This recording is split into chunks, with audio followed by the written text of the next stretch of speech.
Right guys, तो हम लोगों ने लास्ट क्लास में टेंसेस पढ़ लिए थे और कंडीशनल सेंटेंसेस पढ़ लिए थे। उसके लिए तमाम टाइप्स पढ़ ली थी, zero conditional, first conditional, second conditional and third conditional, जो कि फर्स्ट ईयर के लिए बहुत ज़्यादा इंपॉर्टेंट है। आज का जो हमारा टॉपिक होगा इंग्लिश में वो होगा ग्रामर में। वो हम लोग पढ़ना स्टार्ट करेंगे एक्टिव एंड पैसिव वॉइसेस। तो I am just gonna start it. और ये मैं आपके साथ स्क्रीन शेयर कर रहा हूँ। आई होप कि आपके सबकी स्क्रीन पर ये स्क्रीन आ रही हो। Okay, so let's start active passive voices. And coming on before coming on to the topic of active and passive voices, first of all we need to understand what subject is and what are the transitive and intransitive verbs, which are like basically the categories of action verbs. Okay, so we'll just start it. And the first thing that we're going to learn is that subject. What is subject? As I've already told you, subject is someone or something that we talk about. Okay? It can be a doer or receiver of the action, but it is not necessarily that subject is only the doer or receiver of the action. It is someone or something that we talk about. मतलब वही हुआ जो मैंने आपको पहले से बताया हुआ था कि भाई सब्जेक्ट जो होता है वो सिर्फ डूअर ऑफ एन एक्शन नहीं होता, सब्जेक्ट बेसिकली या रिसीवर ऑफ एक्शन नहीं होता। सब्जेक्ट इज समवन और something that we talk about, it is called a subject. ठीक है, तो ये बहुत ज़्यादा इंपॉर्टेंट रहेगा हमारे इस वाले एक्टिव पैसिव वॉइसेस के लिए। सब्जेक्ट का आपको बताना बहुत ज़रूरी है। तो लेट्स स्टार्ट। मैं बस ये थोड़ा सा स्क्रीन सेट कर लूँ। Okay, now we are coming on transitive and intransitive verbs. अच्छा, एक्टिव और पैसिव वॉइसेस को पढ़ने के लिए सबसे ज़्यादा इंपॉर्टेंट चीज़ ये है कि आपको ट्रांजिटिव और इनट्रांजिटिव वर्ब्स के बारे में पता होना चाहिए कि यार एक्चुअल में ट्रांजिटिव वर्ब्स और इनट्रांजिटिव वर्ब्स होते क्या है। दूसरी बात ये पता होनी चाहिए कि भाई हम एक्टिव और पैसिव वॉइस को क्यों यूज़ करते हैं। मतलब एक्टिव वॉइस और पैसिव वॉइस जो है, लेट्स सपोज के I give you the example, I eat an apple. ठीक है, अब इसका passive voice an apple is eaten by me. मतलब इट इज़ वेरी स्टुपिडिटी कि यार हम लोग an apple is eaten by me बोले। मतलब अगर मैं अपनी बात करूँ तो मैं अगर ये बोलता हूँ कि भाई आम खाया जाता है मेरे ज़रिए, an apple is eaten by me, मैं क्यों बोल रहा हूँ? That is the main topic ना, that is the main purpose कि भाई आपने पैसिव वॉइस का इस्तेमाल क्यों किया। हम तो खैर बचपन से हम लोग को स्कूल्स में बताते जाते हैं कि भाई आपने कन्वर्ट करना सीखना है। हमें ये नहीं इन्फॉर्म होता है, हमें ये नहीं पढ़ाया जाता कि भाई हम लोग एक्टिव से पैसिव जा क्यों रहे। ठीक है, first of all what is the usages of passive voice. Passive voice पता होना चाहिए पैसिव वॉइस होते क्या है, हम जाते क्यों है।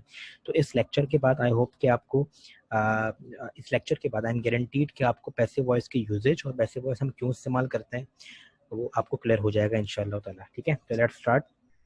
अच्छा, before coming on to the active and passive voice topic, हम लोगों को ट्रांजिटिव एंड इनट्रांजिटिव वर्ब्स के बारे में पता होना चाहिए। As you can see on your screen, action verbs can be divided into two categories. Action verbs होते हैं जो हम लोग पढ़कर आ चुके हैं, वर्ब्स की दो टाइप्स होती हैं नॉर्मली, एक होता है स्टेट वर्ब्स और एक होते हैं एक्शन वर्ब्स। ठीक है, तो एक्शन वर्ब्स मजीद उनकी दो कैटेगरीज होती हैं।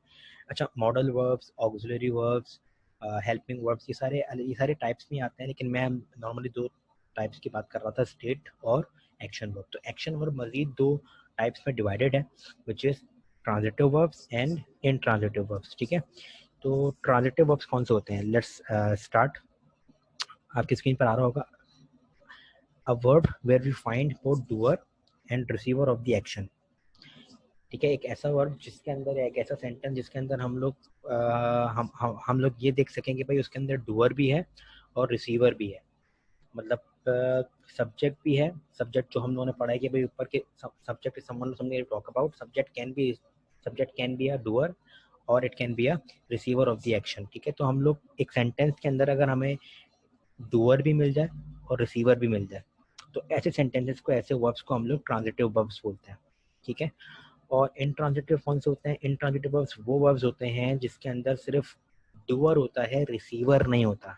ठीक है, जो काम कर रहा हो वो तो होता है, लेकिन जिस चीज़ के ऊपर काम हो रहा हो या जो भी इसका रिसीवर है वो ना हो, तो वो हमारा इनट्रांजिटिव वर्ब्स में आता है। ठीक है, आपके पास डेफिनेशन समझ में आ गई होगी। A verb where we find both doer and receiver of the action is called transitive verbs, and a verb where there is only a doer and not the receiver of the action is called intransitive verbs. Right, अब example देखते हैं। ठीक है, for example, mister Hasan teaches you English. ठीक है, मैं अपनी बात करता हूँ, mister Hasan teaches you English. अब यहाँ पर मिस्टर हसन क्या है? अच्छा पहले तो यहाँ पे देख लें, यहाँ पे दो हमारे पास ऑब्जेक्ट्स हैं, यू और इंग्लिश, मतलब दोनों रिसीवर्स हैं, ठीक है। अच्छा बेसिकली यू जो है समवन, वो हमारा कहलाता है इनडायरेक्ट ऑब्जेक्ट, और जो इंग्लिश है वो समथिंग है, वो हमारा डायरेक्ट ऑब्जेक्ट कहलाता है, ठीक है। तो यहाँ पर दो हमारे पास ऑब्जेक्ट्स हैं, mister Hasan teaches you English. अब आप यहाँ गौर से देखिएगा, मिस्टर हसन जो है यहाँ पर वो डूअर है, राइट, मतलब डूअर। देखो इसको इस तरीके से समझे आप कि मिस्टर हसन, हम इस तो इनके बारे में बात कर रहे हैं, मिस्टर हसन डूअर है, ये इसलिए सब्जेक्ट नहीं है। मिस्टर हसन के बारे में हम बात कर रहे हैं तो ये इसलिए सब्जेक्ट कहलाएगा, not because of he is doing something. Doer तो है, सब्जेक्ट बेसिकली हम उसको बोलते हैं जिसके बारे में हम बात कर रहे हो, ठीक है। अब वो डूअर और रिसीवर दोनों हो सकते हैं, लेकिन ज़रूरी नहीं है कि वो डूअर या रिसीवर ही हो, ठीक है। तो यहाँ पे एग्जांपल देखें आप, mister Hasan teaches you English, यहाँ पे मिस्टर हसन सब्जेक्ट इसलिए हैं क्योंकि यहाँ पर उनके बारे में हम बात कर रहे हैं। अब इत्तेफाक से, या फिर मैं एक भी कह सकता हूँ कि यार मिस्टर हसन यहाँ पर सब्जेक्ट होने के साथ साथ डूअर भी, ठीक है। अब नीचे यहाँ पे देखें, नीचे क्या लिखा हुआ है, in the sentence mister Hasan is the doer of the verb teach. Mister Hasan जो है वो टीच जो एक वर्ब है उसके डूअर है, and you is the receiver of the verb teach, और यहाँ पे यू जो है ये रिसीवर है, ठीक है, रिसीव कर रहा है। क्या रिसीव कर रहे हैं? एक्शन को, वर्ब, यहाँ पर जो हमारा एक्शन है टीच, उसको रिसीव करने वाले यू है, तो हमारा यू क्या हो जाएगा? हमारा एक ऑब्जेक्ट हो जाएगा, ठीक है। और वो कौन सा ऑब्जेक्ट कहलाएगा? समवन है तो ये कहलाएगा इनडायरेक्ट ऑब्जेक्ट, ठीक है। Note that word English is also the receiver subject of the verb teach, और यहाँ पर जो इंग्लिश लिखा हुआ है ये भी हमारे पास एक ऑब्जेक्ट है जो कि हमारा डायरेक्ट ऑब्जेक्ट कहलाएगा, समथिंग है, ठीक है। तो ये ऑब्जेक्ट्स जो भी रिसीवर्स होते हैं नॉर्मली, उन्हें हम ऑब्जेक्ट्स भी बोल सकते हैं, उन्हें हम सब्जेक्ट भी बोलते हैं। रिसीवर बेसिकली हमारे पास सब्जेक्ट भी होता है, ठीक है। यहाँ पर मिस्टर हसन जो है वो सब्जेक्ट है, क्यों क्यों सब्जेक्ट है? क्योंकि वो उनके हम बारे में हम बात कर रहे हैं, ठीक है। वो पढ़ाते हैं, मिस्टर हसन पढ़ाते हैं इंग्लिश, मिस्टर हसन आपको इंग्लिश पढ़ाते हैं, ठीक है। तो यहाँ पर mister Hasan is a subject, not because he is the doer of the action, but because we are talking about mister Hasan, that is why it is a subject. I hope कि आपको इधर बात क्लियर हो गई होगी। ओके अब यहाँ पे आप थोड़ा गौर से देखिएगा, हमने पढ़ा था ट्रांजिटिव वर्ब्स, ठीक है। ट्रांजिटिव वर्ब्स कौन से होते हैं? जिसके अंदर डूअर भी हो और रिसीवर भी हो। मिस्टर हसन डूअर भी हैं, काम कर रहे हैं, एक्शन कर रहे हैं, और हमें रिसीवर भी है हमारे पास। तो ये हमारा एक सेंटेंस, ये हमारा जो वर्ब होगा टीच, ये हमारा एक ट्रांजिटिव वर्ब होगा, ठीक है।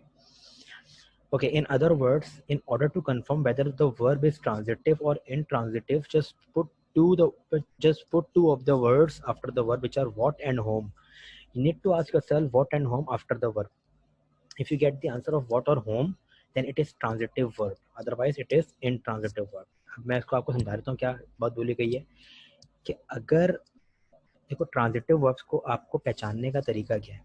अगर आप वर्ब के आगे मिस्टर हसन टीचेस, आप टीचेस के आगे अगर आप सवाल पूछो अपने आप से व्हाट और होम का, कि वो क्या पढ़ाते हैं और वो किसको पढ़ाते हैं, अगर ये दो चीज़ों का आपको आंसर मिल जाता है, if you find the answer, if you get the answer of what और whom, then it is transitive verb, ठीक है। Let's check. अब मैं एग्जाम्पल दिखाता हूँ आपको। आई इंजॉय, आगे आई इंजॉय के बाद मैंने यहाँ पे गैप दिया हुआ है, ठीक है। अब आई इंजॉय के आगे क्या है? अगर सिर्फ आई इंजॉय लिखा हुआ है तो ये इंट्रांजिटिव वर्ब कहलाएगा, क्योंकि इसके अंदर सिर्फ डूअर है, रिसीवर नहीं है। अब अगर मैं बात करता हूँ आई इंजॉय टीचिंग, या यू इंजॉय म्यूजिक, अब इंजॉय के आगे एक रिसीवर भी है, एक म्यूजिक जो है यहाँ पे रिसीवर है, ठीक है। क्यों? क्योंकि वॉट का आंसर दे रहा है आई इंजॉय। अब आपके ध्यान में आएगा क्या? वॉट, मैं इंजॉय कर रहा हूँ, अब क्या इंजॉय कर रहा हूँ, ठीक है। तो यहाँ पर अगर लिखा हुआ है म्यूजिक, आई इंजॉय म्यूजिक, या you enjoy music, I enjoy teaching, I enjoy playing football, ठीक है। तो यहाँ पर हमें व्हाट का आंसर अगर मिल रहा है, अगर एक सेंटेंस के अंदर व्हाट का या होम का वर्ब के बाद अगर व्हाट का और होम का आंसर मिल रहा है, तो वो हमारा कहलाता है ट्रांजिटिव वर्ब, ठीक है। जिस तरीके से एग्जाम्पल दूसरी देखते हैं, आई स्कूल्ड। अब आई स्कूल्ड के आगे क्या? आई स्कूल्ड के आगे अगर स्कूल्ड के आगे अगर आपके पास ये चीज़ गिवन है कि लिखा हुआ है, मतलब ये इसका हमें आंसर मिल रहा हो व्हाट और होम का, कि भाई किसको और क्या। आई स्कूल्ड, अब अब यहाँ पे आई स्कोल्ड माई ब्रदर, मैंने जो लिखते हैं यहाँ पे नीचे आई स्कोल्ड माई ब्रदर, अगर सिर्फ आई स्कोल्ड लिखा हुआ है तो यहाँ पर ये सिर्फ इन ट्रांजिटिव वर्ब है, क्योंकि इसके आगे बेसिकली देखा जाए इसके आगे जो है कुछ भी नहीं है, आई स्कोल्ड के आगे कुछ भी नहीं है, मतलब इसका रिसीवर नहीं है। आई जो है सिर्फ सब्जेक्ट है, जिसकी आई के बारे में बात कर रहे हैं, और डूअर भी है। तो अगर एक सेंटेंस के अंदर डूअर सिर्फ डूअर है, रिसीवर नहीं है, तो वो इंट्रांजिटिव कहलाएगा। और अगर एक सेंटेंस के अंदर डूअर भी है और रिसीवर भी है तो वो कहलाएगा transitive verb. I scold my brother, यहाँ बहुत से देखें आई स्कोल्ड माई ब्रदर, अब यहाँ पर आई भी है, डूअर भी है, या सब्जेक्ट भी है क्योंकि हम इसके बारे में बात कर रहे हैं, और रिसीवर भी है। मैं किसको डांट रहा हूँ यहाँ पे, किसका मुझे आंसर मिल रहा है, मतलब मैं डांट रहा हूँ, मैं किसको डांट रहा हूँ, इसका मुझे आंसर मिल रहा है होम, मैं किसको डांट रहा हूँ। ठीक है, the manager scolded the accountant, manager ने डांटा। अब किसको डांटा, यहाँ पे इसका अगर आंसर आपको पास सेंटेंस के अंदर मिल जाता है तो वो कहलाएगा वो कहलाएगा ट्रांजिटिव वर्ब। ट्रांजिटिव बोलने वाला था लेकिन ट्रांजिटिव कहलाएगा, क्यों ट्रांजिटिव क्यों कहलाएगा, हमने डेफिनेशन पढ़ी है। ट्रांजिटिव इसलिए कहलाएगा क्योंकि उसके अंदर सब्जेक्ट भी है, मतलब डूअर भी है और रिसीवर भी है। ठीक है, ओके। कोटा ग्लैडिएटर्स 1, अब कोटा ग्लैडिएटर्स 1 के आगे अगर लिखा हुआ है PSL ट्रॉफी, अगर आपको एक सेंटेंस के अंदर कोटा ग्लैडिएटर्स यहाँ पर सब्जेक्ट हो गया, क्यों, क्योंकि हम इसके बारे में बात कर रहे हैं और साथ में डूअर भी है, डूअर भी हो एक सेंटेंस के अंदर और हमारे पास रिसीवर भी हो। ठीक है, तो ये कहलाएंगे हमारे ट्रांजिटिव वर्ब्स। ठीक है, Pakistan one the world cup, क्योंकि पाकिस्तान भी आ गया, वर्ल्ड कप भी आ गया, तो ये कहलाएंगे हमारे पास ट्रांजिटिव वर्ब्स। आई होप कि आपको ट्रांजिटिव वर्ब्स क्लियर हो गया हो।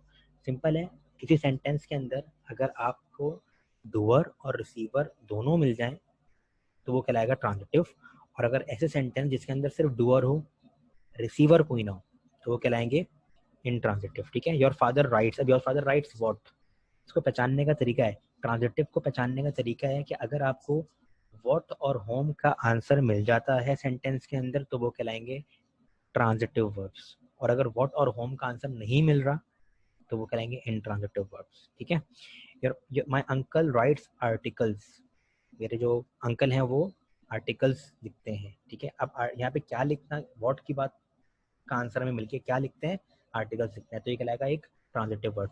खलीलुर रहमान जो कि मेरे पास समूह के एक बड़े अच्छे कलम निगार हैं, ठीक है, वो ड्रामा लिखते हैं। अब अगर मैं हमें यहाँ पे समझ में आ रहा है कि वो क्या लिखते हैं, ड्रामा लिखते हैं, तो हमें व्हाट और होम का हमें आंसर अगर मिल जाता है तो वो कहलाएगा ट्रांजिटिव वर्ब। ठीक है, now we are coming on intransitive verbs.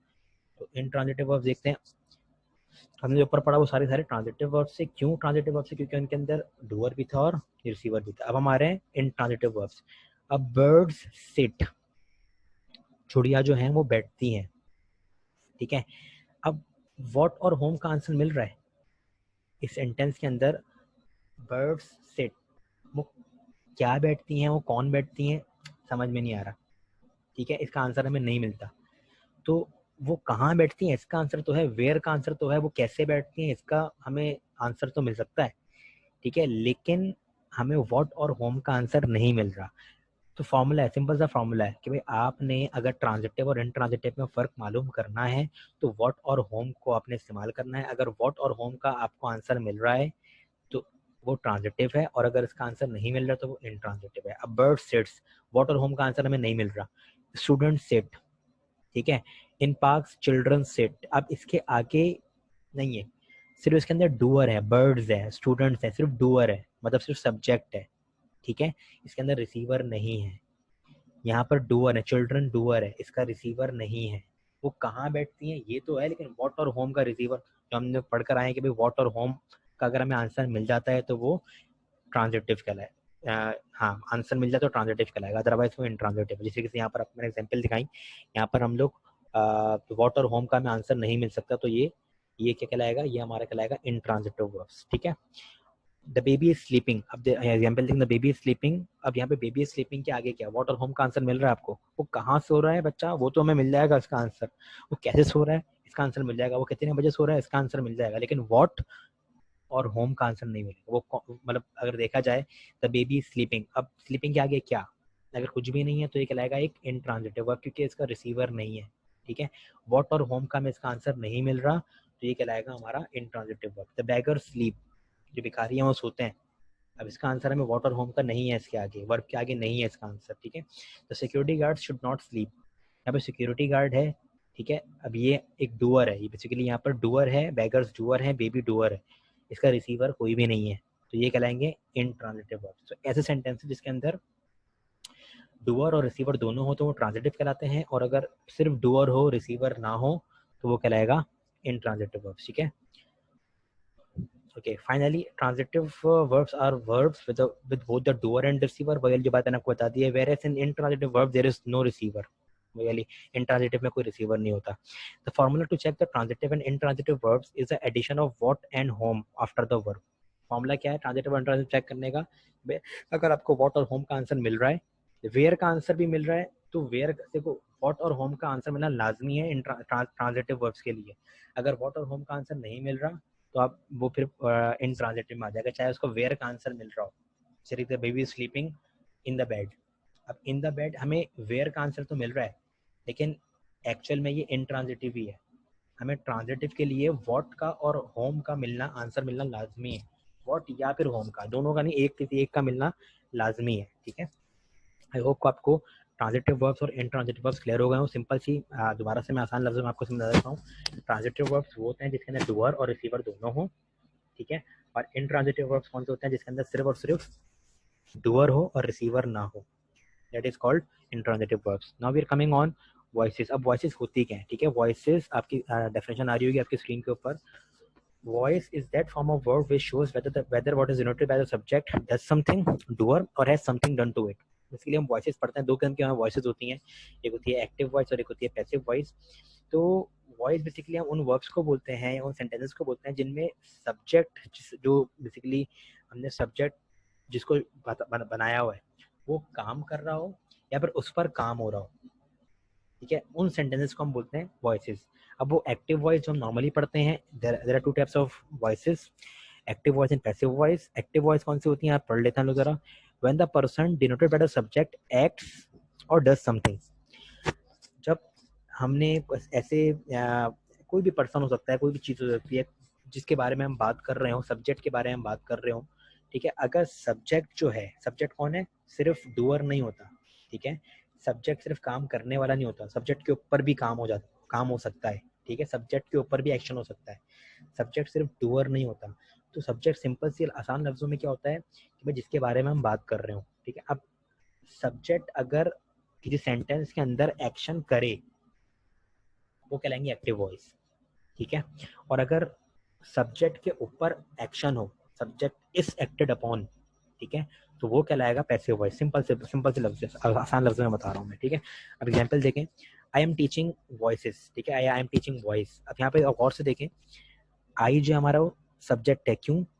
Doer, देखो डूअर का होना वो सेकंड प्रायोरिटी पर है। फर्स्ट प्रायोरिटी हमारा आई जो है वो सब्जेक्ट क्यों है? क्योंकि हम इसके बारे में बात कर रहे हैं, आई के बारे में बात कर रहे हैं। और आई एम टीचिंग वॉइस, अब यहाँ पर आई जो है, मैं जो हूँ एक्शन कर रहा हूँ, आई एम टीचिंग, मैं टीचिंग कर रहा हूँ, वॉइस क्या कर रहा हूँ? वॉइस कर रहा हूँ। तो बेसिकली अगर सब्जेक्ट जो होता है, ठीक है, और सुनिएगा मेरी बात को थोड़ा फोकस के साथ, अगर सब्जेक्ट जो है वो एक्शन करे सेंटेंस के अंदर, सेंटेंस में अगर सब्जेक्ट जो होता है वो एक्शन करता है तो वो कहलाएगा हमारा एक्टिव वॉइस, ठीक है। और अगर सेंटेंस के अंदर सब्जेक्ट के ऊपर एक्शन हो जाए तो वो कहलाएगा पैसिव वॉइस। अब मैंने तो आपको यहाँ पे एग्जांपल दिखाई है, आई एम टीचिंग वॉइस, यहाँ पर आई जो है वो एक्शन कर रहा है, एक्शन क्या कर रहा है? टीच। आई जो है वो सब्जेक्ट है और यहाँ पर डूअर भी है, आई के बारे में हम बात कर रहे हैं और साथ में आई डूअर भी है। तो ऐसे सेंटेंसेस जिसके अंदर आई सब्जेक्ट जो हो वो डूअर भी हो, ऐसे वॉइसेस, ऐसे सेंटेंसेस जिसके अंदर सब्जेक्ट जो हो वो डूअर भी हो, लाजमी है, ये कंडीशन है। एक्टिव वॉइस के लिए कंडीशन क्या है? सब्जेक्ट जो हो वो डूअर हो, वो कहलाएगा एक्टिव वॉइस। और पैसिव वॉइस क्या कहलाएगा? ऐसे सेंटेंसेस जिसमें सब्जेक्ट जो हो वो डूअर ना हो बल्कि रिसीवर ऑफ द एक्शन हो, वो कहलाएगा पैसिव वॉइस। अब हम एक्शन के, अभी हम एक्टिव वॉइस के बारे में पढ़ रहे हैं तो हम इसके बारे में पढ़ते हैं कि भाई सब्जेक्ट जो हो वो डूअर होना लाजमी है एक्टिव वॉइस के अंदर। यू आर लर्निंग वॉइस, आप लोग या आप, ठीक है, आप वॉइस पढ़ रहे हैं, यू आर लर्निंग वॉइस। तो यहाँ पर आप जो है एक्शन कर रहे हैं, आप लर्निंग कर रहे हैं। अब आप जो है वो सब्जेक्ट है, यू जो है वो सब्जेक्ट है, और आप ही साथ में doer of the action learn भी है। हमारा जो यहाँ पर एक्शन है लर्निंग का, लर्न जो है वो हमारा एक्शन है, और यहाँ पर एक्शन कर कौन रहा है, वो आप कर रहे हैं। तो एक्टिव वॉइस कौन सा होगा, ऐसे ऐसे सेंटेंसेस जिसके अंदर सब्जेक्ट जो हो वो एक्शन कर रहा हो, they are called active voices. We discuss tenses in our last classes, या we discuss tenses in our last class. हम लोगों ने अपनी लास्ट क्लास में टेंसेस को डिस्कस किया था, ठीक है। अब यहाँ पर वी जो है वो सब्जेक्ट है, not because we is a doer, we can be a doer, we is a subject, it is because we are talking about we, ठीक है, we are talking about someone, we are talking about we, that is why it is subject, ठीक है। and we and subject can also be a doer, so if subject is also the doer of an action, it is called active voice in a sentence, ठीक है। Teachers are teaching online, अब यहाँ पर teachers are teaching, teachers जो है वो subject हैं। Subject क्यों है, क्योंकि हम इनके बारे में बात कर रहे हैं, ये लोग डूअर होना लाजमी नहीं है, लेकिन अगर डूअर है एक सेंटेंस के अंदर तो वो एक एक्टिव वॉइस कहलाएगा, ठीक है। Corona has engulfed the whole world, corona has engulfed the whole world. अब कोरोना ने एक्शन किया है, कोरोना ने पूरी दुनिया पर काबू पा लिया है, इनगल्फ कर लिया है, या फिर अपना एक रूल कर लिया है, ठीक है। अब यहाँ पे एक्शन किसने किया है, कोरोना ने किया है। कोरोना सब्जेक्ट तो है क्योंकि हम कोरोना के बारे में बात कर रहे हैं, साथ में सब्जेक्ट के साथ साथ कोरोना जो है वो हमारा डूअर ऑफ द एक्शन भी है। जो इनगल्फ जो हमारा एक वर्ब है, जो एक्शन है, उसका जो डूअर है वो कोरोना भी है। तो अगर सेंटेंस के अंदर सब्जेक्ट हमारा डूअर ऑफ द एक्शन हो तो वो हमारा कहलाएगा एक्टिव वॉइसेस, ठीक है। आई होप कि ये बात आपको क्लियर हो गई हो।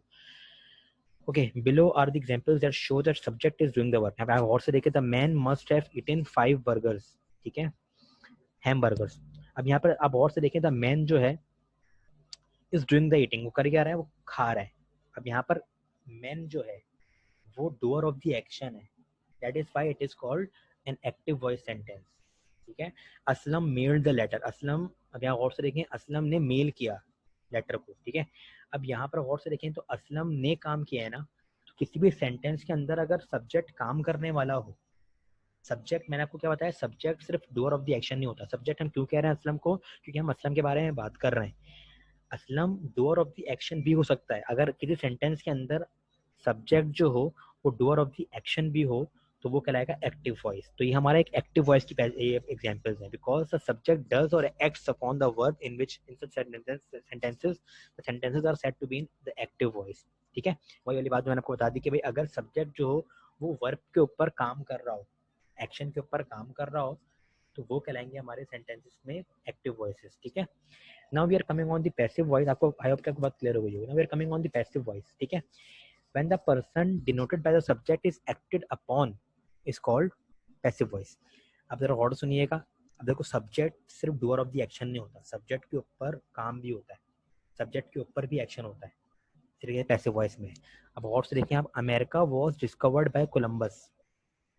अब और से देखें यहाँ पर अमेरिका जो हमारा सब्जेक्ट है, अमेरिका सब्जेक्ट क्यों है, because we are talking about America, ठीक है। We are talking about America, someone और something can be talk about is called a subject, that is why America is the subject of the in the sentence, ठीक है। अब America यहाँ पर doer तो नहीं है। अब और से देखें, अमेरिका अमेरिका काम कर रहा है या अमेरिका के ऊपर काम हुआ है, अमेरिका को डिस्कवर किया है या अमेरिका ने डिस्कवर किया है। America was discovered by the Columbus, America को कोलंबस ने दरियाफ्त किया। अब अमेरिका जो है यहाँ पर गौर से देखें तो अमेरिका पर काम हुआ है, सब्जेक्ट के ऊपर काम हुआ है, तो सब्जेक्ट जो है वो हमारा डूअर नहीं है, सब्जेक्ट इनफैक्ट हमारा यहाँ पर क्या है, रिसीवर ऑफ द एक्शन है। अमेरिका को डिस्कवर किया गया है, किसने किया, कोलंबस ने किया है, तो यहाँ पर अमेरिका जो है वो रिसीवर ऑफ द एक्शन है। आई होप को बात क्लियर हो गई हो। The bulb was invented in 17th century, the bulb was invented in 17th century. अब और से देखें, अब बल्ब है, अब बल्ब ने काम किया है या बल्ब के ऊपर काम हुआ है, बल्ब ने इन्वेंट किया है या बल्ब को इन्वेंट किया गया है, ठीक है। ऑब्वियसली बल्ब को इन्वेंट किया गया है 17th सेंचुरी में, अब बल्ब ने तो इन्वेंट नहीं करा ना, बल्ब को इन्वेंट किया गया है। यहाँ पे सब्जेक्ट बल्ब जो वो सब्जेक्ट है, क्यों सब्जेक्ट है, because we are talking about something, we are talking about the bulb, that is why it is called the subject. And यहाँ पर ये पैसिव वॉइस क्यों कहलाया, क्योंकि सब्जेक्ट के ऊपर काम हुआ है, सब्जेक्ट जो है वो रिसीवर ऑफ द एक्शन है, सब्जेक्ट यहाँ पे बल्ब के ऊपर काम हुआ है, बल्ब के ऊपर काम हुआ है, तो बल्ब जो है वो रिसीवर ऑफ द एक्शन है। और अगर सब्जेक्ट साथ सेंटेंस के अंदर एक सब्जेक्ट रिसीवर भी हो तो पैसिव वॉइस कहलाएगा। हमारा एक्टिव वॉइस में क्या था, एक्टिव वॉइस में सब्जेक्ट जो था वो हमारा डूअर ऑफ एन एक्शन था सेंटेंस के अंदर। यहाँ पर हमारा सब्जेक्ट जो है वो basically receiver of the action है, ठीक है। The murderer was arrested, murderer जो था, कातिल जो था, उसको अरेस्ट कर लिया गया। अब यहाँ और से देखें, मर्डरर ने अरेस्ट किया या मर्डरर को अरेस्ट किया गया, ऑब्वियसली मर्डरर को अरेस्ट किया गया। तो मर्डरर हमारा यहाँ पर क्या हो गया, मर्डरर को अरेस्ट किया गया, मतलब मर्डरर के ऊपर काम हुआ है, मर्डरर के ऊपर एक्शन हुआ है, तो ऑब्वियसली मर्डरर जो होगा वो हमारा रिसीवर हो जाएगा, ठीक है। तो ये कहलाएगा सेंटेंस में पैसिव वॉइस, ठीक है। सब्जेक्ट रिसीवर बन जाए तो वो कहलाता है हमारा पैसिव वॉइस सेंटेंस, ठीक है। Online classes are been conducted, obviously corona के बाद ये जो हमारे पास जितने भी टीचर्स हैं वो सारे के सारे ऑनलाइन क्लासेस कंडक्ट कर रहे हैं, तो online classes are been conducted, ठीक है। Online classes are been conducted, अब यहाँ पर देखिए ऑनलाइन क्लासेस कंडक्ट की जा रही हैं या ऑनलाइन क्लासेस कंडक्ट कर रहा है, मतलब ऑनलाइन क्लासेस जो है वो काम कर रहा है या ऑनलाइन क्लासेस के ऊपर काम हो रहा है। कंडक्ट ऑनलाइन क्लासेस हो रही है ना, तो ऑनलाइन क्लासेस के ऊपर काम अगर हो रहा है तो वो सब्जेक्ट तो है। Online classes, we are talking about online classes, we are talking about something, we are talking about something, that is why online classes is a subject, ठीक है। अब ऑनलाइन क्लासेस यहाँ पर अगर रिसीवर है तो पैसिव वॉइस कहलाएगा। अब ऑनलाइन क्लासेस यहाँ पे रिसीवर है, तो ऑनलाइन क्लासेस के ऊपर काम हो रहा है, ऑनलाइन क्लासेस कंडक्ट हो रही है, ठीक है। तो ऑनलाइन क्लासेस पैसिव वॉइस, ये हमारा जो सेंटेंस कहलाएगा वो पैसिव वॉइस कहलाएगा, क्यों, क्योंकि ऑनलाइन क्लासेस हमारा रिसीवर है। Corona virus will be treated soon, corona virus will be treated soon, अब कोरोना वायरस देखें, हम और से देखें तो कोरोना जो है वो ट्रीट किया जाएगा, कोरोना ट्रीट नहीं करेगा, कोरोना के ऊपर ट्रीटमेंट होगी, ठीक है। तो कोरोना हमारा क्या कहलाएगा, रिसीवर कहलाएगा। सब्जेक्ट तो है, सब्जेक्ट क्यों है, क्योंकि हम इसके बारे में बात कर रहे हैं।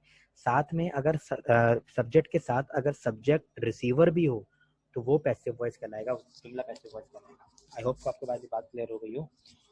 Passive voice is a sentence in which subject is not the doer of the action, ये वाली बात आ गई। पैसिव वॉइस में सब्जेक्ट जो होता है वो डूअर ऑफ द एक्शन नहीं होता, इंस्टेड उसके बजाय इट रिसीव्स द एक्शन और it is the receiver of the action. उसके मतलब देखा जाए तो डूअर नहीं होगा बल्कि क्या होगा, वो रिसीवर होगा, ठीक है। As in all of the sentences above, जिस तरीके से हमने सेंटेंस पढ़े ऊपर, the subjects are the receiver of the action, so all of the sentences are passive. Subject जो है वो रिसीवर है, दैट इज व्हाई सारे सारे सेंटेंसेस जो है वो ऊपर पैसिव वॉइसेस कहलाएंगे, ठीक है। One can change the normal word order of many active sentences, those with a direct object, so that the object subject is no longer active but is instead being acted upon। वही वाली बात जो मैंने आपको बता दी है, इसको आप दोबारा पढ़ लीजिएगा, it will be cleared, ठीक है। Note in these examples how the subject verb relationship has changed। अब यहाँ देखें आप और से, 5 hamburgers must have been eaten by the man, जो हमने एक्टिव वॉइस में पढ़ा था कि भाई the man must have eaten 5 hamburgers। अब इसी का पैसिव यहाँ बना हुआ है कि 5 hamburgers must have been eaten by the man। अब देखो और से देखें, hamburgers सब्जेक्ट हो गया क्योंकि हम बात कर रहे हैं इसके बारे में। अब और से देखें, hamburgers इंसान को खा रहा है या फिर इंसान हैमबर्गर को खा रहा है, ऑब्वियसली इंसान हैमबर्गर को खा रहा है ना, है तो मतलब हैमबर्गर के ऊपर, बर्गर के ऊपर काम हो रहा है, तो ये कहलाएगा हमारा पैसिव वॉइस, ठीक है। The letter was mailed by Aslam, हमने ऊपर लिखा था कि Aslam mailed the letter active voice के अंदर, यहाँ पे हमने उसका पैसिव वॉइस बनाया हुआ है, the letter was mailed by Aslam. अब यहाँ देखें असलम, और से देखिएगा, असलम लेटर पोस्ट कर रहा है, ठीक है, या फिर लेटर असलम को पोस्ट कर रहा है। ऑब्वियसली असलम लेटर को पोस्ट कर रहा है तो लेटर के ऊपर काम हो रहा है, तो दैट इज वाई लेटर जो हमारा जो सब्जेक्ट है, क्योंकि हम इसके बारे में बात कर रहे हैं, साथ में रिसीवर है, एक्शन का जो रिसीवर है वो रिसीवर जो है वो हमारा लेटर है, ठीक है।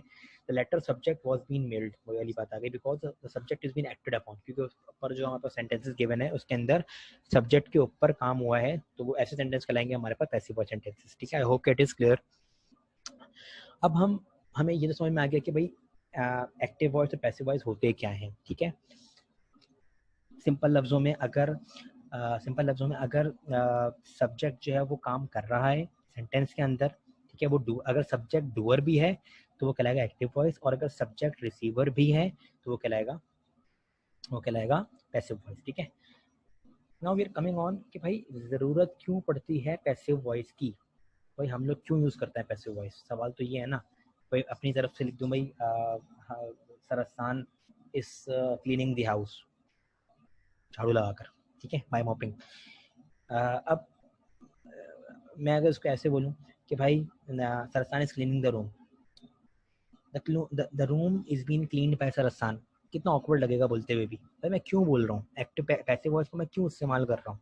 That is the main question that should be in your mind, ठीक है, why are we using passive voice. तो फर्स्ट ऑफ ऑल यहाँ पे यूजेज लिखे हैं, मैं 3 यूजेज मैंने आपको बताया, मैं 3 यूजेज क्या है जरा देख लीजिएगा आप लोग, एग्जाम्पल के साथ मैंने लिखे हुए भी हैं। When the agent, the person who does the action, जब एजेंट जो हो, जो एक्शन करने वाला हो, मतलब डूअर ऑफ द एक्शन हो, इज अननोन, वो क्या हो, अननोन हो, उसके बारे में पता ना हो, ठीक है, या फिर अनइम्पॉर्टेंट हो, या फिर उसकी इम्पोर्टेंस नहीं है, ठीक है, या फिर ऑब्वियस हो कि भाई यही ऑब्वियस है, ठीक है, फ्रॉम द टेक्स्ट कॉन्टेक्स्ट। अगर हमें एक सेंटेंस के अंदर जो एजेंट है, ठीक है, उसकी इम्पोर्टेंस को कम करना है या उसकी इम्पोर्टेंस है ही नहीं, तो हम लोग पैसिव वॉइस का इस्तेमाल करेंगे। या फिर हमें एजेंट जो है वो पता ही नहीं है किसने किया, अगर कोई एजेंट, अगर सेंटेंस के अंदर जो एजेंट है, डूअर ऑफ द एक्शन है, जो काम करता है, अगर हमें नहीं पता कि वो काम किसने किया है, तो हम पैसिव वॉइस इस्तेमाल करेंगे। सबसे पहला पॉइंट दोबारा सुन लें, अगर सेंटेंस के अंदर जो एजेंट होता है काम करने वाला, अगर हमें नहीं पता कि भाई एजेंट कौन है, तो we are going to use passive voice.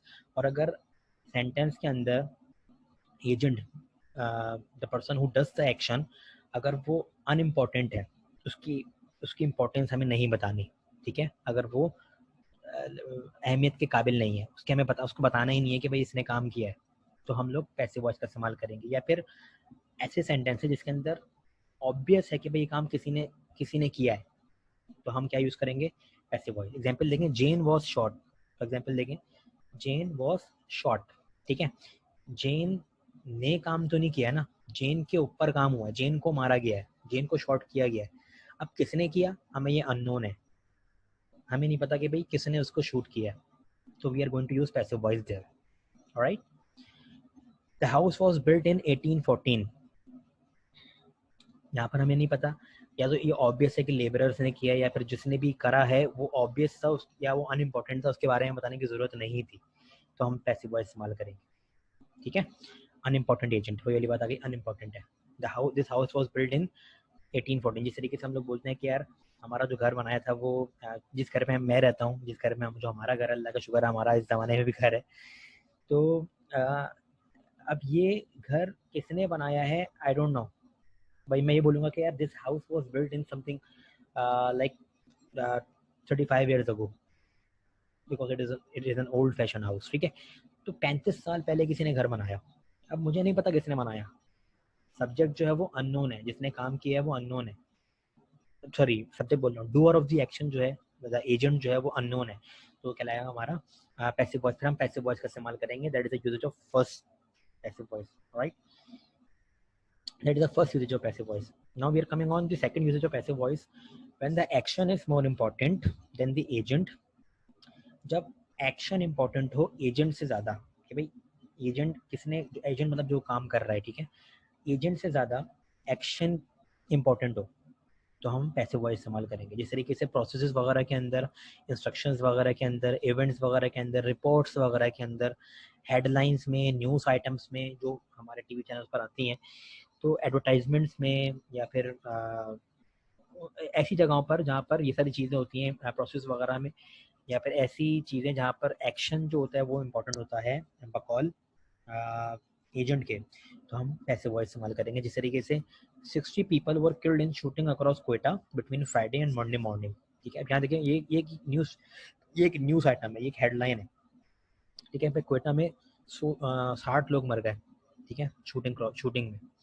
अब ये बेसिकली किसने मारा ये इम्पोर्टेंट नहीं है, यहाँ पे एक्शन इम्पोर्टेंट है, मारे गए, हेडलाइंस है, तो हम हेडलाइंस को पैसिव वॉइस में इस्तेमाल करते हैं। Quarantines have been set up to cure the affected people, अब किसने क्वारंटीन को सेटअप किया, you don't know the agent, ठीक है, और the importance of the agent is very low, then the action of the sentence. तो action यहाँ पर मोर इम्पोर्टेंट है, ठीक है। तो क्वारंटीन सेटअप हो चुके हैं, क्वारंटीन यहाँ पर एक्शन है, क्वारंटीन सेंटर्स बन जाते हैं जगह जगह पर, हमारे अभी भी बने हुए हैं जहाँ पर लोगों को, मुतासर लोगों को रखा जाए ताकि वो वायरस फैले ना। तो यहाँ पर एक्शन इंपॉर्टेंट है, क्वारंटीन बनाए गए हैं, क्वारंटीन सेटअप किए गए हैं, ठीक है। तो अब किसने किए we don't know, we are not talking about the person who does this या हु डिड दिस, ठीक है। In order to make cement, limestone and clay crush together, ठीक है। यहाँ पे एक प्रोसेस आ गया। तो अगर ऐसे सेंटेंस है जिसके अंदर प्रोसेस आ जाए उन्हें बोलते हैं हम लोग पैसिव वॉइसेस, या वहाँ पे पैसिव वॉइस का इस्तेमाल करेंगे, एक्टिव वॉइस का इस्तेमाल नहीं करेंगे। To make tea water is boiled in a kettle, अब यहाँ पे ये भी एक प्रोसेस है चाय बनाने का। अब अगर प्रोसेसेस वगैरह भी आ जाते हैं तो वो कहलाएगा हमारा हम वहाँ पर पैसिव वॉइस इस्तेमाल करेंगे as compared to active voice, ठीक है। एक्टिव वॉइस का इस्तेमाल नहीं करेंगे बल्कि हम पैसिव वॉइस का इस्तेमाल करेंगे, ठीक है। Forms are downloaded from the website, ठीक है। ये भी एक हमारा एक प्रोसेस है या इंस्ट्रक्शन है, ठीक है। तो इसको भी हम पैसिव वॉइस में इस्तेमाल करेंगे। मतलब यूजेज ऑफ पैसिव वॉइस जो है हमारा, पहला भी जो हमारा कि एजेंट जो है वो अननोन है, दूसरा हमारा जो है वो इंपॉर्टेंट क्यों है पैसिव वॉइस का इस्तेमाल करना, क्योंकि एक्शन इंपॉर्टेंट है, एजेंट इंपॉर्टेंट नहीं है, ठीक है। जिस तरीके से प्रोसेस वगैरह के अंदर होता है, इंस्ट्रक्शंस वगैरह के अंदर होता है, इवेंट्स, रिपोर्ट्स, हेडलाइन वगैरह के अंदर होता है, तो न्यूज़ आइटम्स के अंदर जो भी चीज़ें हम इस्तेमाल करते हैं वो पैसिव वॉइस इस्तेमाल करते हैं। And the third rule is for official rule, जिस तरीके से किसी भी इदारे की या किसी भी ऑर्गेनाइजेशन की, इंस्टीट्यूशंस की, एजुकेशन इंस्टीट्यूशंस की फ़ीस के बारे में अगर कहीं लिखा हुआ हो कि भाई fees paid on first of the every month, ठीक है, कि भाई ये जिस तरीके से ऑफिशियल रूल है, एक रूल है। तो रूल्स को भी हम किस में लिखते हैं, पैसिव वॉइस में लिखते हैं, एक्टिव वॉइस में हम नहीं लिखते हैं, ठीक है। तो these are some of the usages of the passive voice. अगर कोई आपसे पूछता है कि भाई पैसिव वॉइस का हम इस्तेमाल क्यों कर रहे हैं, तो आप सिंपल से ये 3 आंसर्स उनको बता देंगे, that is why we are using passive voices. तो they will be happily contented with you, I hope so. मतलब अच्छा, मतलब ये मेरे बताने का देखो मकसद सिर्फ ये है कि ये हमें नहीं बताया जाता कि हम पैसिव वॉइस का इस्तेमाल क्यों करते हैं। तो this is, you should know, this is very basic thing that we, क्योंकि हम लोग शुरुआत से बस कन्वर्ट करके करते हैं कि भाई एक्टिव को पैसिव में, पैसिव को एक्टिव में, भाई ये सिखाया गया है। वी डिड नॉट, या वी वर नॉट टोल्ड कि भाई why are we converting it, ठीक है। We were not told about it literally. I even when I was in my school, my teachers, even my teachers did not tell me about it, ठीक है। it's not something like they did not know, मैं ये नहीं कह सकता कि भाई उनको भी नहीं पता होगा, मैं ये बोल रहा हूँ कि हमें बताया नहीं गया। और आई होप, जहाँ तक मुझे भी अभी भी ये लग रहा है कि भाई जो बच्चे भी पढ़ रहे हैं 9th मैट्रिक के अंदर, उनको भी नहीं पता होगा कि भाई पैसिव वॉइस क्यों इस्तेमाल कर रहे हैं, बस दे आर कन्वर्टिंग इट, ठीक है। एक्टिव से पैसिव, पैसिव से एक्टिव, वहीं पे खेल रहे हैं बस। They are not been told, कि भाई why are they transferring it into passive voice, ठीक है। तो these are the usage of the passive voice that we need to understand, that we need to keep this here, right, keep this in our mind now। अब rules for turning active, अब हमारे rules कि भाई किस तरीके से हम active से पैसिव एंड पैसिव से एक्टिव में जाते हैं, ठीक है। तो मेक श्योर पहले तो हम एक्टिव से पैसिव की बात कर रहे हैं, तो फॉर्म्स ऑफ, आपको बी वर्ब्स पता होना चाहिए, बी वर्ब्स कौन से होते हैं, ठीक है। यू नीड टू नो, और एक मिनट रुकिएगा बेटा, right, you need to know the be verbs, ठीक है। बी वर्ब्स कौन से होते हैं, फर्स्ट फॉर्म आपको पता होना चाहिए, फर्स्ट फॉर्म क्या होती है बी वर्ब्स की। देखो बी वर्ब्स होते कौन से हैं, is am are, was were, been, been, ये सारी फॉर्म्स ऑफ वर्ब्स हैं, ठीक है। तो बी वर्ब्स की फर्स्ट फॉर्म बी की जो है वो इज एम आर है, is am are the first form of the be verb. Second form was और वर है, थर्ड फॉर्म बिन है, एंड फोर्थ फॉर्म बीन है, ठीक है। So these are the forms of be verbs that you need to have in your mind, that you need to keep in your mind. और ये जो है वो जर्नल आइडेंटिफिकेशन है। आपको अगर सेंटेंस में ये पहचानना है कि भाई ये पैसिव वॉइस है या फिर एक्टिव वॉइस है, तो आप पहचानोगे किस तरीके से कि भाई अगर बी वर्ब गिवन है, मतलब इज एम आर या वॉज वर या फिर बीन या बीन गिवन है, और उसके आगे, उसी के आगे प्लस वर्ब की थर्ड फॉर्म गिवन है। अगर बी वर्ब्स गिवन है या उसी के आगे आपके पास third form of verb given है किसी भी सेंटेंस की, ठीक है, किसी भी वर्ब की थर्ड फॉर्म गिवन है और उसके पहले बी वर्ब्स है, is am are, was were या बीन या फिर बिन, कुछ भी लिखा हुआ है, ठीक है, तो वो पैसिव वॉइस कहलाएगा। ये जनरल आइडेंटिफिकेशन है फॉर पैसिव वॉइस, ठीक है, आपने पहचानना है कि भाई पैसिव वॉइस ही पैसिव वॉइस लिखा हुआ है या फिर एक्टिव वॉइस लिखा हुआ है। तो आप सिंपली कैसे पहचानोगे कि भाई बी वर्ब के आगे वर्ब की थर्ड फॉर्म लिखी होगी, बी वर्ब भी होगा, बी वर्ब मतलब बी लिखा हुआ होगा या फिर is am are was verb been या बीन लिखा हुआ होगा और उसके आगे थर्ड फॉर्म अगर लिखी हुई है तो वो कहलाएगा पैसिव वॉइस। ठीक है, the main verb is change into इस पार्टिसिपल फॉर्म। वो ये चीज़ आगे जो मैंने बता दी आपको कि भाई I write a letter is written. अब देखो इज, यहाँ एग्जाम्पल देखो इज लिखा हुआ है। अब इस क्या है, हमारा बी वर्ब है, first form of be verb. ठीक है, और इसके आगे थर्ड फॉर्म लिखी हुई है। ठीक है, तो ये हमारा एक पैसिव वॉइस, ये नीचे वाला पैसिव वॉइस है और इसके ऊपर वाला आप देखो तो ये एक्टिव वॉइस है। क्यों? क्योंकि आई राइट लेटर, यहाँ पर आई जो है वो सब्जेक्ट तो है because we are talking about I. ठीक है, साथ में आई जो है वो काम भी कर रहा है सेंटेंस के अंदर, डूअर ऑफ द एक्शन भी है। जो हम पढ़कर आए हैं एक्टिव वॉइस की पहचान कि भाई आई जो है, जो सब्जेक्ट जो होता है वो साथ में डूअर ऑफ द एक्शन भी हो तो वो कहलाएगा हमारा एक्टिव वॉइस। ठीक है, और a letter is written, a letter is written. अब यहाँ पे अ लेटर जो है वो सब्जेक्ट है, बट अ लेटर जो है वो डूअर नहीं है, रिसीवर है। लेटर को लिखा गया है, लेटर ने कुछ नहीं लिखा है। ठीक है, लेटर को लिखा गया है तो लेटर कहलाएगा, ये कहलाएगा हमारा पैसिव वॉइस। ठीक है, जो हम पीछे पढ़कर आ चुके हैं ऑलरेडी। तो अगर आपको दोबारा से क्लियरेंस नहीं है अगर इस बात की तो आप दोबारा से मेरे पीछे जो मैंने लेक्चर नोट रिकॉर्ड कर रहा हूँ या दोबारा से उसको एक दफ़ा देख लीजिएगा कि भाई पैसिव वॉइस एक्टिव वॉइस की निशानी या पहचान क्या होती है। राइट, अब ये कुछ फॉर्मूलाज हैं जो, या ये वो टेंसेज हैं, ठीक है, जिनके हम पैसिव वॉइस बनाते हैं। ठीक है, अब देखो यहाँ पर कि भाई present simple, present continuous, present perfect, past simple, past continuous, past perfect, future simple, future perfect, future continuous नहीं बनता और बाकी के परफेक्ट कंटिन्यूस नहीं बनते। ठीक है, अब जरा गौर से देखिएगा, ये सारे के सारे हेल्पिंग वर्ब्स हैं जो हम इस्तेमाल करेंगे इन कन्वर्जन। ठीक है, अगर मैं एक्टिव से पैसिव जा रहा हूँ, अगर एक्टिव वॉइस लिखा हुआ है बेसिकली प्रेजेंट इंडेफिनिट का, और अगर मुझे उसका पैसिव वॉइस बनाना है या एक्टिव वॉइस का सेंटेंस लिखा हुआ है सिंपल प्रेजेंट का या प्रेजेंट इंडेफिनिट का, और मुझे उसका पैसिव वॉइस बनाना है, अगर मुझे उसका पैसिव वॉइस बनाना है तो मैं हेल्पिंग वर्ब्स इस्तेमाल करूंगा इज एम आर, अगर प्रेजेंट इंडेफिनिट का है। अगर प्रेजेंट कंटिन्यूस का है तो मैं पैसिव वॉइस इस्तेमाल करूंगा is been, am been, are been. और अगर प्रेजेंट परफेक्ट का एक्टिव वॉइस लिखा हुआ है और मुझे उसका पैसिव वॉइस बनाना है तो I am going to use the helping verbs has been और हैव बीन। ठीक है, ये एक चार्ट बना हुआ है जो आपको अच्छे तरीके से याद भी होना चाहिए, पता भी होना चाहिए। पास्ट सिंपल का वॉज वर, पास्ट कंटिन्यूस का वॉज बीन वर बीन और पास्ट परफेक्ट का हैड बीन, और फ्यूचर कंटिन्यूस का विल बी, और फ्यूचर परफेक्ट कंटिन्यूस सॉरी, और फ्यूचर परफेक्ट का हमारा, फ्यूचर सिंपल का विल बी और फ्यूचर परफेक्ट का हमारा विल हैव बीन। ठीक है, देखो एक्टिव वॉइस तो वही है जो हम पीछे पढ़कर आ चुके हैं, टेंसेस जो हम फॉर्मूलाज वगैरह स्ट्रक्चर्स वगैरह हमने देखे हैं, तो वो सारी चीज़ें तो आपको याद होनी चाहिए कि भाई प्रेजेंट इंडेफिनिट का फॉर्मूला क्या होता है या स्ट्रक्चर क्या होता है, प्रेजेंट कंटिन्यूस का क्या होता है, प्रेजेंट परफेक्ट का क्या होता है, प्रेजेंट परफेक्ट कंटिन्यूस का क्या होता है। तो मैं अभी अभी मैं आगे एग्जाम्पल्स में आ रहा हूँ, एक्सरसाइज के ऊपर आ रहा हूँ, तो उसके अंदर सेंटेंसेस बने बनाए मिलेंगे आपको ना, only you need to convert it. ठीक है, अब देखते हैं यहाँ पर, ये देखिए प्रैक्टिस आ गई, एक्टिव एंड पैसिव वॉइस। ठीक है, अब ध्यान और से देखिएगा, शी बीट्स द एग्स, ये एक एक्टिव वॉइस है या पैसिव वॉइस है, पहले तो अब ये देखें। ठीक है, सेंटेंस जो आप नॉर्मली 9 मैट्रिक का जो एक एमसीक्यूज आता है वो ये आता है कि भाई change the voice of, voice आपने चेंज करना है। ठीक है, एमसीक्यूज में आता है ये। अब पहले तो आप ये पता करें कि वॉइस चेंज कौन सी करनी है, एक्टिव से पैसिव में जाना है या पैसिव से एक्टिव में जाना है, वो आपको समझ में आएगा जब आप क्वेश्चन पढ़ोगे कि क्वेश्चन किस में लिखा हुआ है, ये एक्टिव में लिखा हुआ है, पैसिव में लिखा हुआ है। मैंने आपको पैसिव का बताया था कि पैसिव को अगर पहचानने की अगर आपको पहचानना है कि पैसिव में लिखा हुआ है तो थर्ड फॉर्म होगी, और थर्ड फॉर्म से पहले बी वर्ब्स होगा, तो यहाँ पर ना थर्ड फॉर्म है ना ही बी वर्ब्स है, तो ये हमारा एक्टिव वॉइस है।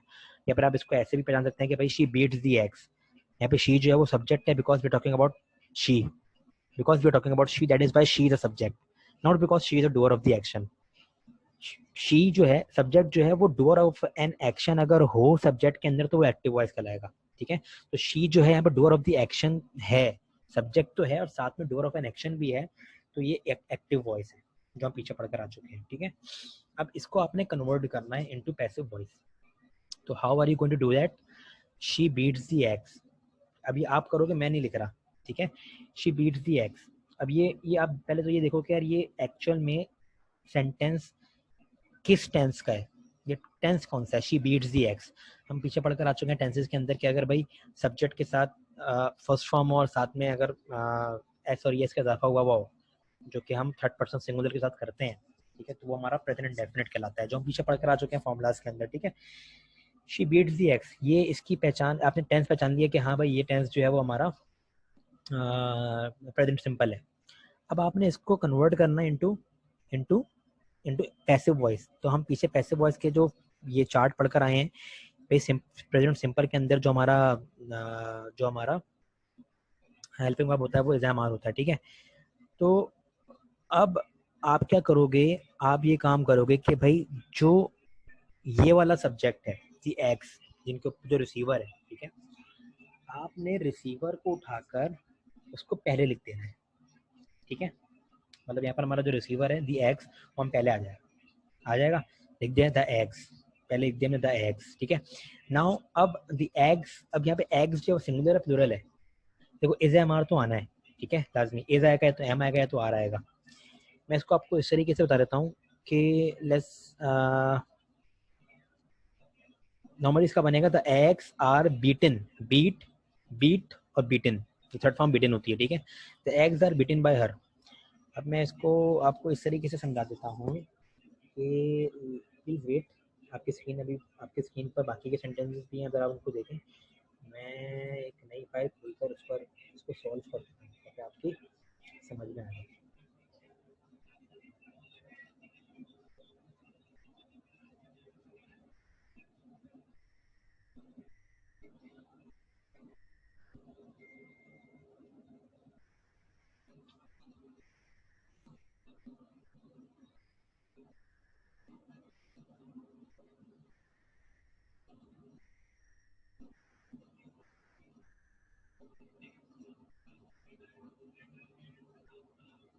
एक मिनट देगा बेटा बस।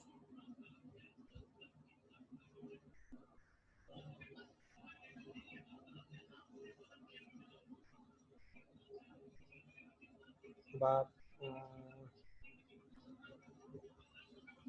मैं बस आपको एक ही सिंपल सॉल्व करके बता दूंगा, then you will have to run your own. I hope आपको बात क्लियर हो गई जो कि भाई एक्टिव वॉइस क्या होता है, पैसिव वॉइस क्या होता है। इट इज़ वेरी इजी, ठीक है, it's not that much difficult to understand. अब जो है आपकी स्क्रीन पर एक let me share it.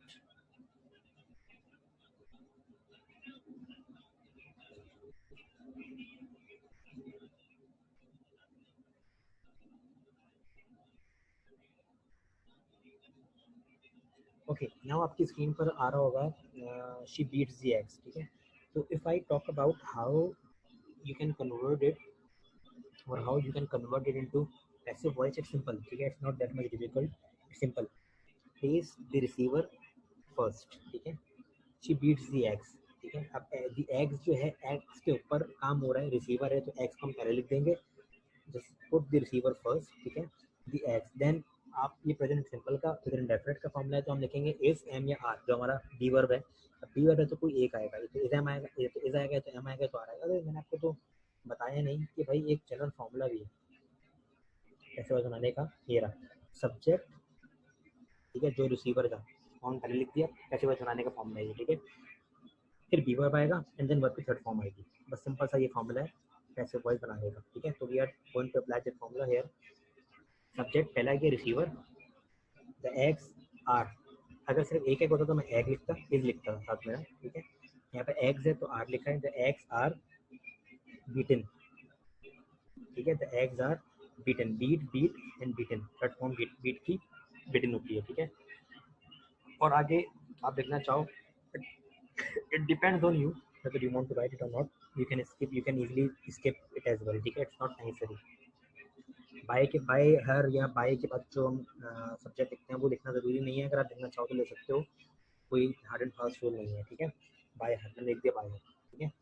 He is washing his hands, ठीक है। अब यहाँ एग्जाम्पल लेकर, अब यहाँ पे क्या लिखूंगा, पहले मैं receiver, he is washing his hands, तो उसके हाथों के ऊपर काम हो रहा है, हाथ जो है वो रिसीवर है, उसके एक्शन जो हो रहा है उनके हाथों के ऊपर हो रहा है, तो हिज हैंड्स तो मैं पहले ले आऊँगा, हिज हैंड्स, ठीक है। अब ही इज वॉशिंग, अब वो करना, he is washing his hands. अब ये प्रेजेंट कंटिन्यूस का टेंस है ये, ठीक है।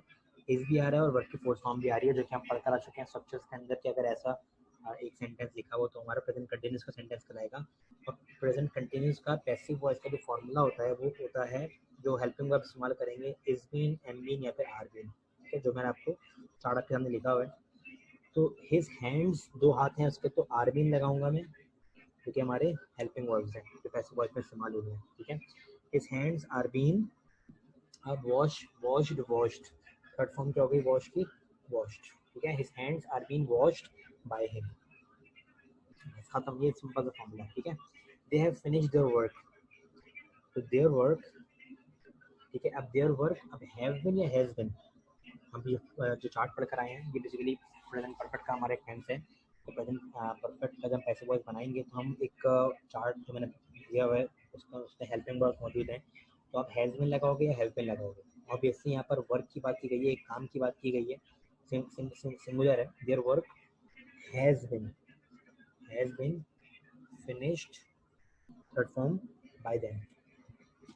ये सिंपल फॉर्मूला है, कोई इतना हार्ड एंड फास्ट नहीं है। आपने लगाना है सब्जेक्ट, सिंपल सा फॉर्मूला, ये फॉर्मूला बता रहा हूँ मैं, सब्जेक्ट प्लस बी वर्ब और प्लस वर्ब की थर्ड फॉर्म, और फिर प्लस आप बाय और प्लस आप सब्जेक्ट करना चाहो तो ये सकते हो, ठीक है। लेकिन ये बस इतना फॉर्मूला, ये फॉर्मूला मेन फॉर्मूला है, वो इतनी चीज़ है, डेट्स इट। कोई इतना हार्ड एंड फास्ट रूल नहीं है भाई, ये इस तरीके से हम एक्टिव से पैसिव में जाते हैं, सिंपल है, ठीक है। तो first of all what you need to do is you need to learn all the basic helping verbs which are going to be used in passive voice, ठीक है। and you need to learn all the structures in active voice as well, so that you can identify the tense in the active voice sentence, okay। so you need to learn the tenses and then you need to learn, देखो basic formula तो passive voice का क्या है, subject plus be verb plus verb की third form, ये simple सा formula है passive voice में कन्वर्ट करने का। तो रिसीवर को हम पहले ले आएंगे, देन हमारा रिवर्स आ जाएगा एंड देन हमारा वर्ब की थर्ड फॉर्म आ जाएगी, ठीक है। इट्स दैट सिंपल, ठीक है। तो बस ये है, इस तरीके से आपने काम करना होता है नॉर्मली, ठीक है। तो ये आपके पास पूरी एक मैंने जो बुकलेट दी हुई है आप लोगों को, इस बुकलेट पर आपने काम करते वक्त पूरा एक पूरी प्रैक्टिस करनी है। और कोई प्रॉब्लम अगर हो तो आप लोग मुझसे पूछ लीजिएगा, ये फाइल आपके पास मैंने सेंड की हुई है, तो ठीक है। तो ये है एक्टिव पैसिव वॉइस, ये है, तो आप इनकी अगर प्रैक्टिस कर लोगे तो it will be very much be feasible for you, ठीक है। तो ये सारी प्रैक्टिस आपने खुद ही करनी है, फिर ये भी प्रैक्टिस करनी है, ठीक है। ये सारे के सारे मैंने आपको प्रैक्टिस के तौर पर, ये सारे सारा आपने काम करना है ताकि आपको समझ में आ जाए कि भाई किस तरीके से आप एक्टिव से पैसिव में जाओगे, ठीक है। आई होप कि आपको वाली क्लास मज़े की लगी हो, समझ में आ गया हो। तो let's just end our class, अपनी क्लास को ख़त्म करते हैं एंड बेस्ट ऑफ लक। कोई सवाल अगर पूछना हो तो आप मुझसे पूछ सकते हैं, ठीक है। अल्लाह हाफिज़।